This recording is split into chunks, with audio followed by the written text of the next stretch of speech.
बिस्मिल्लाहिर्रहमानिर्रहीम। अस्सलाम वालेकुम वरहमतुल्लाहि वबरकातुहू।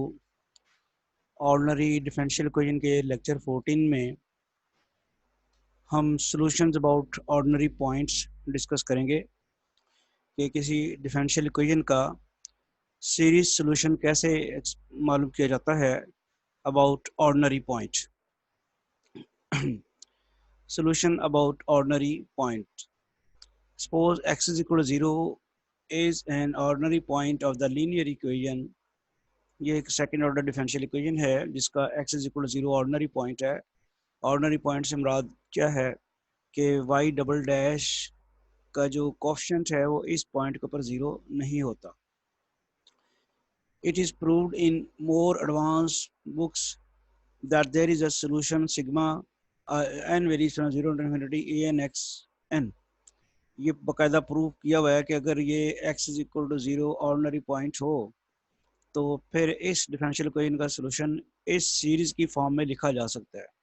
ऑब्वियसली हम वो प्रूफ तो नहीं करेंगे लेकिन उसको अप्लाई करेंगे कि जब ऑर्डिनरी पॉइंट आपका 0 है तो सीरीज किस फॉर्म में लिखी जाएगी। सीरीज लिखी जाएगी n is equal to 0 to infinity an x n, यानी ये लिखा हुआ है actually a naught plus a1 x plus a2 x square plus a3 x cube up to so on. तो ये y की वैल्यू जो है ये सॉल्यूशन होगा इस डिफरेंशियल इक्वेशन का, जिसमें a नॉट और a1 हमने हमारे आर्बिट्ररी कांस्टेंट्स होंगे और बाकी सारे के सारे कांस्टेंट जो है in terms of a not और a1 ही आएंगे। रीज़न उसकी ये है कि ये सेकंड ऑर्डर डिफरेंशियल इक्वेशन है और सेकंड ऑर्डर डिफरेंशियल इक्वेशन के सॉल्यूशन में दो आर्बिट्ररी कांस्टेंट्स आ सकते हैं, दो से ज़्यादा नहीं आ सकते। इसलिए ये दो यहाँ पे जो आएगा a नॉट आएगा, फिर a1 आएगा, उसके बाद a2 a3 a4 सारे के सारे in terms of a not and a1 आ जाएंगे, which contains two arbitrary constants namely a naught and a1 and which converges inside a circle with center at x is equal to 0। अब ये कह देना कि ये सीरीज जो है ऐसे सर्कल में कन्वर्ज करती है जिसका सेंटर 0 है, इसका मतलब ये नहीं है कि उसके बाहर वो डाइवर्ज करती है। वो बाहर डाइवर्ज कर भी सकती है, नहीं भी कर सकती, लेकिन अंदर श्योरिटी है कि वो कन्वर्ज करेगी। If the differential equation has no singular points in the finite plane, then the solution 2 is valid for all finite x। अगर फाइनाइट प्लेन में उसके सिंगुलर पॉइंट्स ना हो, यानी सिंगुलर पॉइंट्स कौन से होते हैं जिनमें a नॉट x 0 हो जाता है, और अगर कोई भी ऐसा फाइनाइट प्लेन में आपको a नॉट x की कोई ऐसी वैल्यू नहीं मिलती जो a नॉट x को 0 बनाए, तो फिर वो कहता है तो पूरे प्लेन में उसका if the differential equation has no singular points then the solution 2 is valid for all finite x। और अगर सिंगुलर पॉइंट्स हमें नहीं मिलते तो फिर तमाम x के लिए, फाइनाइट x के लिए ये सॉल्यूशन वैलिड होगा। It is necessary to realize that the theorem quoted states that the series involved converges inside a circle। It does not state, ये देखें वही बात मैंने की कि वो ये तो कहता है कि इनसाइड द सर्कल कन्वर्ज करती है, लेकिन इसका मतलब ये नहीं है कि series outside the circle diverge करेगी। In particular instance, it may be that the circle of convergence happens to extend farther than the minimum given of the theorem। तो हम उस थ्योरम की मदद से उस थ्योरम में जो मिनिमम सर्कल दिया हुआ है उसको एक्सटेंड भी कर सकते हैं। अभी तक जो ये चीज़ हमारे सामने आई वो ये है कि इसका ordinary point x is equal to 0 होने का मतलब क्या है कि a नॉट x जो है वो x की equal to x is equal to 0 के ऊपर 0 नहीं है, और फिर इसका सॉल्यूशन जो है वो आपके पास इस फॉर्म में आप लिखेंगे सीरीज की फॉर्म में, और वो सेंटर 0 को मान के जो सर्कल बनाएंगे वो सर्कल ऑफ कन्वर्जेंस होगा, ये सीरीज उसमें कन्वर्ज करेगी। और दूसरी बात ये बताई है उसने कि सर्कल ऑफ कन्वर्जेंस को थोड़ा सा एक्सटेंड भी किया जा सकता है depending upon the situation. Any हो, क्वेश्चन सॉल्व करते हैं जिससे आपको पता चलेगा कि डिफरेंशियल इक्वेशन को सीरीज सॉल्यूशन कैसे फाइंड करना है, और दिस इज़ वेरी इंपॉर्टेंट। अगर आप इसको अच्छी तरह समझ लें तो बाकी सारे क्वेश्चंस आप खुद कर सकते हैं। Solve the differential equation y double dash plus 4y is equal to 0 near the ordinary point x is equal to 0।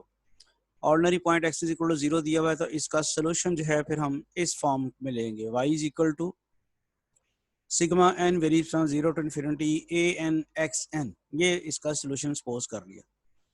अब ये सोल्यूशन अगर आपने सपोज कर लिया है तो इसको चाहिए कि इक्वेशन नंबर 1 को सेटिस्फाई करे, तो फिर इसकी वैल्यूज को इक्वेशन 1 में पुट करना है। वाई की वैल्यू तो चलें एज इट इज सिग्मा की फॉर्म में पुट हो जाएगी, लेकिन वाई के डेरिवेटिव्स की वैल्यू कैसे पुट होगी उसको देखने के लिए यहाँ पे आ जाते हैं। वाई डैश हम लेते हैं तो आता है d y by d x. Y इसके सीरीज के बराबर है तो इसका मतलब हमें सीरीज का डेरिवेटिव लेना पड़ेगा। तो सीरीज का डेरिवेटिव लेने के लिए आपको एक्स की पावर एन का डेरिवेटिव लेना पड़ेगा। ए एन तो कांस्टेंट है, एक्स की पावर एन का डेरिवेटिव क्या आ जाएगा, n x raised to power n minus 1। अब डबल डेरिवेटिव लेते हैं वाई डबल डैश वाई, अगर d square y by d x square is equal to d over d x. अब वंस अगेन दिस डेरिवेटिव का derivative लेंगे, आप वो लेंगे तो आपको एक्स की पावर एन माइनस 1 का ही लेना पड़ेगा। उसका डेरिवेटिव लेते हैं तो आता है n into n minus 1 x की पावर एन माइनस 2। तो ये सेकंड डेरिवेटिव आपके पास आ गया। सिंगल डेरिवेटिव आपके पास ये आ गया। सेकंड डेरिवेटिव की वैल्यू आ गई है sigma n varies from 0 to infinity n into n minus 1 a n x raise power n minus 2। अब आप इस पोजीशन में हैं कि ये वाली वैल्यूज जो हैं इक्वेशन नंबर 1 में पुट कर दें। Putting these values in 1, y double dash की ये वाली वैल्यू उठाई और पुट की, आपके सामने है।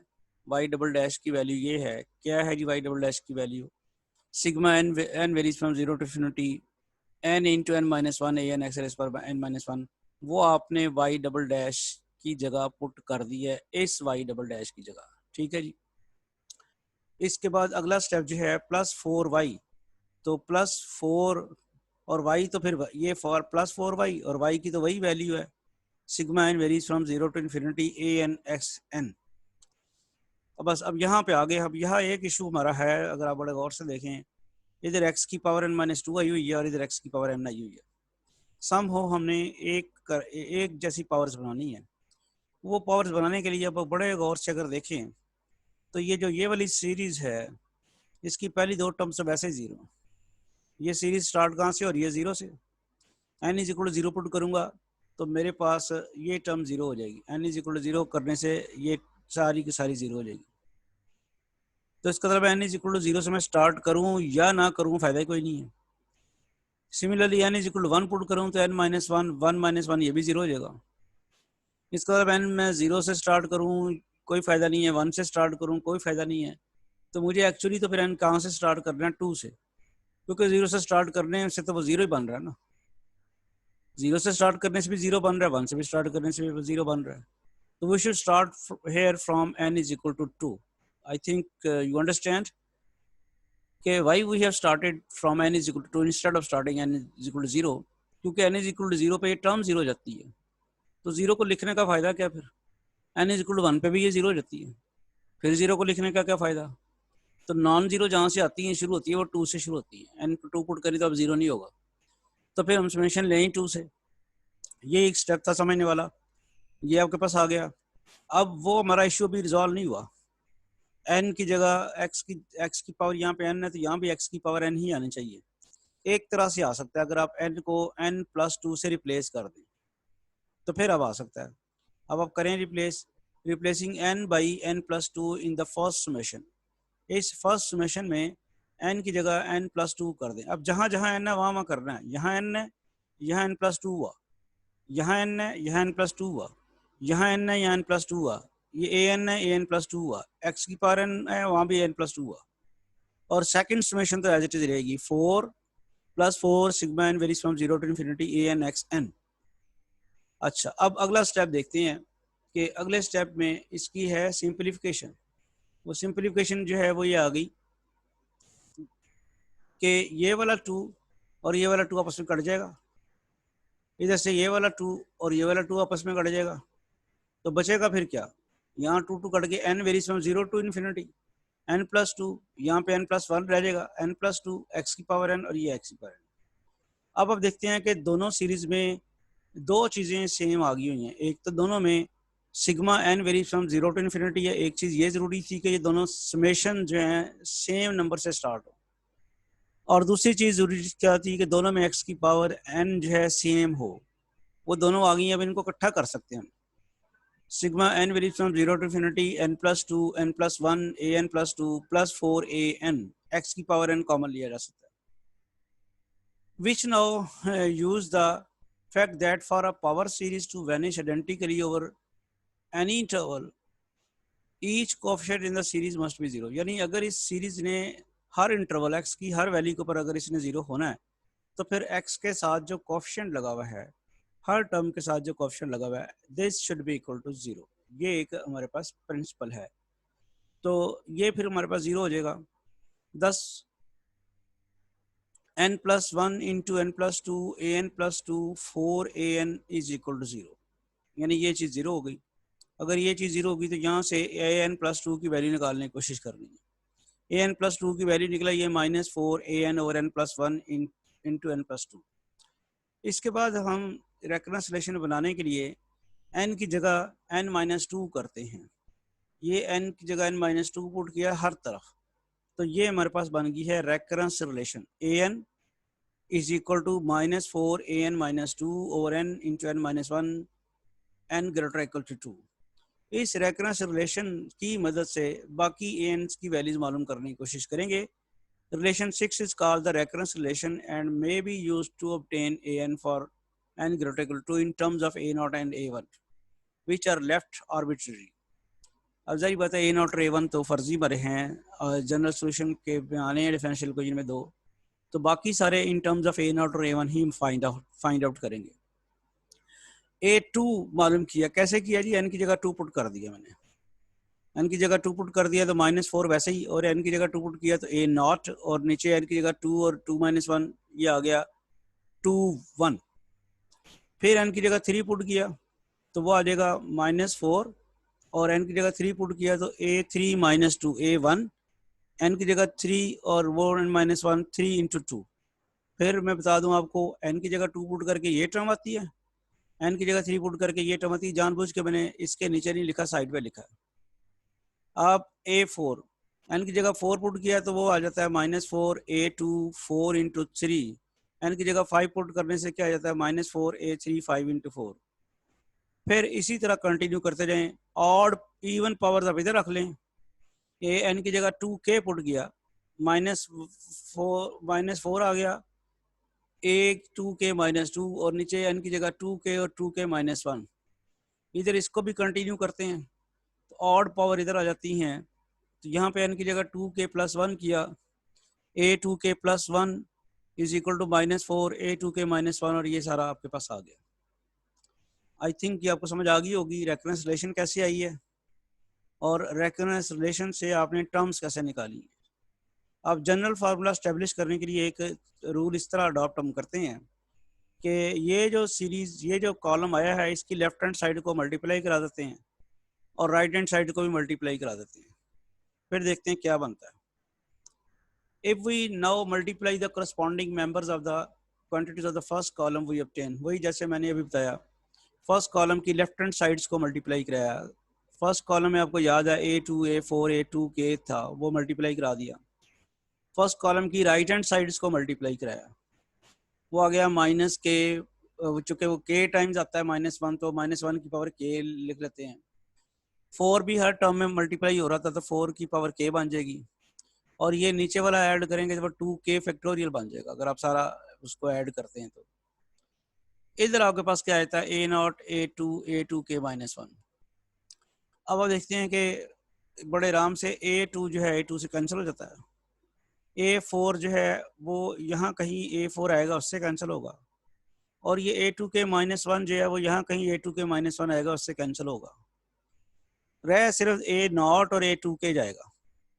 a2k की वैल्यू फिर क्या आ गई -1 की पावर k फैक्टोरियल ओवर 4 की पावर k और 2 के factorial a0 for all k greater equal to 1। जी आगे, similarly multiplying the corresponding members of the equations of the second column, वो जो सेकंड कॉलम है उसको अगर हम मल्टीप्लाई करें तो वो ऑड नंबर से वहाँ पे ऑड टर्म्स थी, a3 a5 up to a2k + 1 आएगा। राइट हैंड साइड में उसकी टर्म्स भी मैंने मल्टीप्लाई करा के आपको दिखा दी हैं जो उसकी करस्पॉन्डिंग टर्म्स थी। इन राइट हैंड साइड में जारी बात है -1 की पावर k निकलेगी, -1 जो k टाइम मल्टीप्लाई हो रहा है, 4 भी k टाइम्स मल्टीप्लाई हो रहा है, 4 की पावर k निकलेगी।